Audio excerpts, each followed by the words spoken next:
Cricket से जुड़ी तमाम खबरें, वर्ल्ड रिकॉर्ड, आईसीसी रैंकिंग और आने वाली सीरीज के शेड्यूल से बाखबर रहने के लिए सब्सक्राइब करें बीओ ऑफिशियल चैनल को और दबाएं बेल के बटन को ताकि आप हमारी लेटेस्ट वीडियो सबसे पहले देख सकें। शुक्रिया।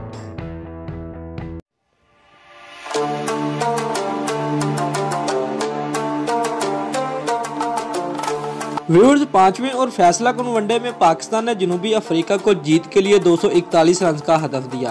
केप टाउन में खेले जा रहे जनूबी अफ्रीका और पाकिस्तान के दरमियान 5 एक रोजा मैचों की सीरीज का आखिरी और फैसलाकुन मैच टॉस जनूबी अफ्रीकन टीम के कप्तान फाफ डु प्लेसी ने जीतकर पहले मेहमान टीम को बैटिंग की दावत दी। व्यूअर्स, कौमी टीम की जानिब से इमामुल हक और फखर जमान ने इनिंग का आगाज किया, लेकिन डेन स्टेन ने इमामुल हक का सफर तीसरे ही ओवर में तमाम कर दिया। वो सिर्फ 8 रन बना सके।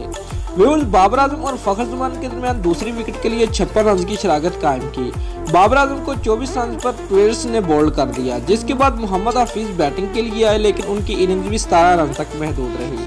ताहम फखर जमान ने ग्राउंड के चारों तरफ शानदार स्ट्रोक खेलते हुए अपनी 9वीं वनडे निसफ सेंचुरी स्कोर की, मगर वो अपनी इनिंग को सेंचुरी में न बदल सके और 70 रन बनाकर विकेट गंवा बैठे। शोएब मलिक और मोहम्मद रिजवान ने इंतहाई सुस्त रफ्तारी से बैटिंग की, लेकिन उसके बावजूद रिजवान अपनी विकेट न बचा सके और 30 गेंदों पर सिर्फ 10 रन बनाकर आउट हो गए। शोएब मलिक भी 31 रन पर हिम्मत हार बैठे। शादाब खान ने इमाद वसीम के साथ मिलकर स्कोर बोर्ड को आगे बढ़ाने की कोशिश की, लेकिन शादाब भी 19 रन के मेहमान साबित हुए। इमाद वसीम नाकाबिले शिकस्त 47 रन बनाकर कौमी टीम का स्कोर 240 रन तक पहुंचा दिया। दोस्तों, अगर आपको हमारी ये वीडियो पसंद आई है तो लाइक और कमेंट लाजमी करें और हमारे चैनल को सब्सक्राइब करना मत भूलिए। शुक्रिया।